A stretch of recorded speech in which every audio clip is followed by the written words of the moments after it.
So to pivot here a little bit, you know, I know you're getting ready to leave America, right? So I want to take a quick step back to like your journey with like being a homeowner, being a landlord. Like what was the reason behind you going in that route? And I remember when you had your house and things you were dealing with your tenants. Yeah. Talk me through like what made you get into that, and then like what led you here now. So in 2012, I read the book, The Secret. The Secret was a game changer for me. Thoughts become things. So in 2012, I read the book, The Secret. And like I told you, my first job, I was making $27,000 and I was $125,000 in debt. My payments were between $700 to $800 a month. I could barely move out of my mom's house with a master's degree. So in 2012, I started to decide I'm going to figure out how to get out this debt. One of the ways I decided I was going to get out of my debt was to get in an investment property where I lived there. I had a tenant. So I did an FHA loan. I'm getting real into it. Did an FHA loan. Take it down. 3.5% down. When you do the FHA loan, it's a federal loan, so they don't play about the house. They're going to make sure everything on your house is right before you get into it. The person I bought the house from, they had to fix the roof completely before they would even write that check. So I did an FHA loan, got in the house. The mortgage, I'm telling you all my business, the mortgage was about $1,800. I was paying $600 a month to live there. Now, that's as far as that looked really good. You know, you're responsible for all the things with the house and all the things for your tenant. But I decided it was going to be a way that I was going to, one, live for almost free, and two, to invest in a property that was going to allow me to sell it and pay all my debts off. So last week, I closed on my house and I called Sally Mae and I said, take all my money, pay it off.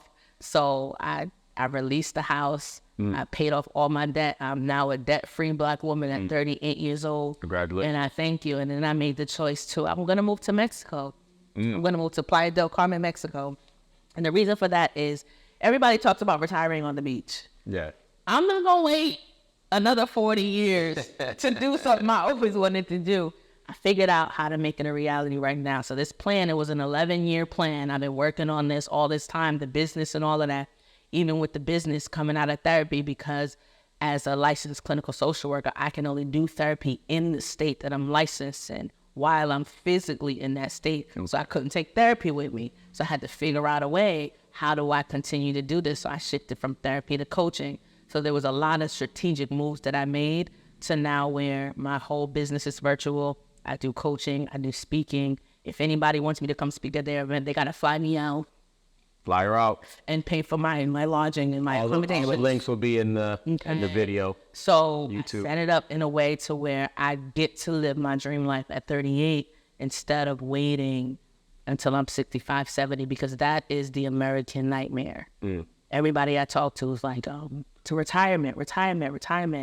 You might not even make it to retirement. Yeah. We don't have as much time on earth as we think we do. So, and that's amazing, right? To be able to say that, right? Get out of debt. Like there's millions of people that are over 50 that still have a lot of school debt. So congratulations on that. But that was like an 11-year journey, right? I'm sure there was a lot of hurdles throughout that. Hurdles. Right? Like what were some of those hurdles or anything specific that you ran into is like, yo, I don't know if I want to do this, but you pushed through. Yeah, so even with buying my house, right, my debt to income ratio was crazy because of my student loan debt. So I had to like pay off my car in order for them to consider me for this debt. I got the 3.5 down. I don't got $10,000 to pay my car off. So that was one huge hurdle. Another hurdle that happened when I was trying to buy the house, I worked at Hartford Hospital. There was a grant for $10,000 if you worked at the hospital to buy a house in a certain area. I did not qualify for that grant because of my debt to income ratio. There was so much that's happened to me over the years. I had a tenant, they decided to move to Florida. I had to get new tenants. I had to put up a new fence. Something broke in the house. My tenant needed the floor. It was so much over the years, so many barriers. But like I told y'all, when things happen to me, when I get rejected, when stuff happens, it's really, really a time for me to lean in spiritually and figure out. And again, I give myself time to cry and have a tantrum, but I get right back into problem solving mode. So there have been lots of things, barriers to me owning a business, barriers to working with insurance companies as a therapist, there's so many barriers, but I'm always in problem solving mode because it's just me. I'm single. I don't got no husband. I don't got no kids. So I don't really have the space to be sad if there's a problem. I got to fix it. If I don't fix it, Nobody's coming to save me. So I give myself the 5 minutes to cry, problem solving mode. I'm always in problem solving mode when things come up for me. That's powerful. I mean, I think a lot of people may have similar ambitions, but again, those hurdles kind of scare people. We just not, without even reaching them, knowing that those are going to come, that's going to scare them. What advice would you give to people that may want to take that journey of like just buying a house or buying an investment property, right? And they may have everybody around them, and I'm sure you've heard it. I've heard it when I bought first house, like, don't buy a house, you're going to be fixing toilets, or, that's a bad idea. Back in 1920, my uncle's father's cousin's dog bought a house and they were upside down, right? Like, always that story. What advice would you give to people that may be thinking that way, but may not have that strong enough mindset to push through all the noise? Yeah. Stop taking advice from people who haven't reached the goals you want to reach. If you want to be a homeowner, don't take advice from renters. Hello. That's a big what I was saying. You know what I mean? If you want to create a business, stop taking advice from employees. You need to find a mentor or find someone. I'll stalk people on social media. If I see somebody, like even me leaving America and moving to Mexico, a lot of the research that I did was just following people who live there, seeing what their life is like, paying attention to that. So if you want to reach a goal, pay attention to the people who have reached your goal, not to the people who have not. That's a big thing too, because a lot of my naysayers didn't accomplish what I was trying to accomplish. And what you notice is that the people who have accomplished it, they're going to tell you, come on. They're going to say it's going to be hard, but they're going to bring you in. So stop taking advice from people who are too scared to do in their life what you're already doing in yours. Because if I listened to people, I'd still be working 9 to 5. I'd still be renting. I'd still be $100,000 in debt. And I'd still be in this 9 to 5 rat race until I'm 65 if I make it like everybody else. 100%. That's a word. I mean, I think that's powerful because a lot of people, again, like they don't realize what are distractions. They're all distractions, right? If you have a goal in mind, you have to be relentless about pursuing that and always be, keeping the focus there. There's going to be those barriers. Going to be people say you shouldn't do this, or, and it's nothing against them. They just may be projecting their insecurities on you, right, thinking they're doing you a favor. They might have the best intentions for you. Right. But I think, like you said, like people have to be able to identify that okay, you're my uncle, you love me, you're telling me I shouldn't do this, but you don't own a home. Right. So let me go listen to somebody who's done this and can kind of give me the blueprint.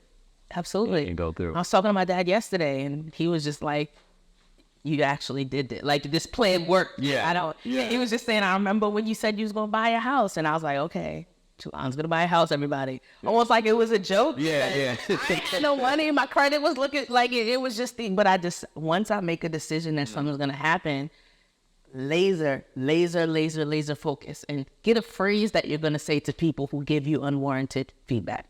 Thank you for your feedback. Thank you for sharing that with me. You don't be arguing with them. I don't argue with nobody about nothing. Unless it's money, there's nothing to talk about in that way. But thank you for your feedback. I appreciate that from you. Just understand that it's also not people that want to slight you, right? Sometimes it's people that love you, but they can't comprehend. It's hard for them to see the vision. They can't understand. They don't have the vision, so they just operated from their own level of understanding. When I left my job, when I told my mom I was thinking of my job, she came out to lunch with me. And she was like, is this one of your episodes again? Like, are you good in it? And it's all love, right? Yeah. And everybody doesn't see the vision, so stop. But they're not supposed to, because it's your vision. It's your vision. They only see it once it's realized. Right. They can't see it while when you in that grind. Okay. When you saw it, you got to explain it to them. Right. I'm going to do this, and they're like, crazy. They think that's crazy. That ain't going to work. They think you're crazy. Yeah. It's fine. And everybody thought I was crazy. And now y'all trying to work with me. Love y'all. But now y'all want to work with me because you see the end goal. But the vision, and the 11 years of work. And the 11 years of work that started from even before that. So when you're in the mud, when you're trying to figure it out, when you don't really know, people are going to be giving you feedback. Go take a class. There's a class for everything right now. I took a first-time homeowners class. I took a a class on how to be a landlord, and they were all free. So there's resources for you to go find what it is you want to do. And you cannot talk to people, again, who haven't accomplished what you want to accomplish about it. And stop trying to wait for your friends and your family to join in with you. They're not going to make it to the finish line with you. I'm telling you that right now. Do it. It's your human experience. It's your debt. It's your life. You figure out a plan that works for you. And you inform people what you about to do. You don't ask questions and ask if you should do it, because everybody's going to tell you no. Yeah, I think you hit on a good point right there. It's like, you have to be able to be laser focused, again, like it just kind of blocking out that noise and understanding like that's part of your journey, and there's lessons to learn through, your family kind of rejecting you, and that's what builds up a strong mindset. I think it all starts in the mind. If you have a goal in mind, you want to pursue it, you can't let anybody derail you from that. Right. And then also invest in yourself. Like you say, you took classes and stuff like that. Like, be honest about the things you're doing within your day, and are they moving you towards your goal, or are they not? And that kind of comes back to when I think about, like just the whole club culture, drinking, right? Oh, I couldn't do this. You spent 48 hours on a weekend doing nothing, right? Where you could have maybe put in a couple hours into maybe learning another skill that would help you get there, right? So if there's an underlying, I guess, message here from this conversation, is just be honest with yourself. I think that's part of where you've been able to overcome, some of your hurdles. It seems like you've been honest with yourself. I got to be honest with myself. I got to be honest with myself about where I am, and be honest with myself about where I want to be. Be honest with myself about who's in my circle. Mm-hmm. Be honest. And you can't tell everybody everything too. Mm-hmm. That's another thing, because you might have some haters in your family and your friend circle, right? Mm-hmm. So yeah, being honest with myself, and then too, being able to be with myself. There are lonely parts of this journey. Let me say it again, there are lonely parts of this journey. Sometimes people start their journey and want to bring everybody with them, and when people don't come, they stop. Yeah. There will be times where it is just you. Learn how to be with yourself. That's how you become the most successful in these things. Yeah. Awesome. That was a lot to be talked about, and there's still so many more questions I have, but I want to be respectful of time. I do appreciate you coming on and sharing part of your story. Yeah. You want to kind of tell everybody where they can find you, or, how to get in touch, learning some more about public speaking, share that. So, my name is Jelan. It's spelled Jelan. The name of my business is Nalej of Self, which is my name spelled backwards, Nalej of Self. My website is Nalej, knowledgeofself.com. I'm on Facebook. I'm on LinkedIn. You can find me in all those places. What I'm doing right now is I have a coaching program coming out to teach women how to start a speaking business. I've learned a lot in the last year and a half about a speaking business, and I want you to use my journey so that you don't have to make all the mistakes that I made. And I want to also shift your mindset from hard work to smart work, because if you can charge $2,000-$3,000 per speaking engagement, then you don't have to work as hard as you are right now. So I want you to come to my program. It's a 4-month program, and we get started in September. And I want to teach you how to do speaking.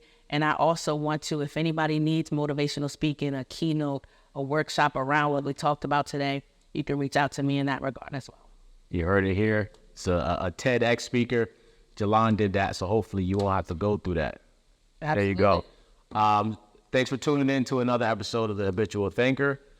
Make sure you follow us on Instagram, TikTok, YouTube, and I'll have all the links in the YouTube video to get in contact with Jelan. Thank you. Peace.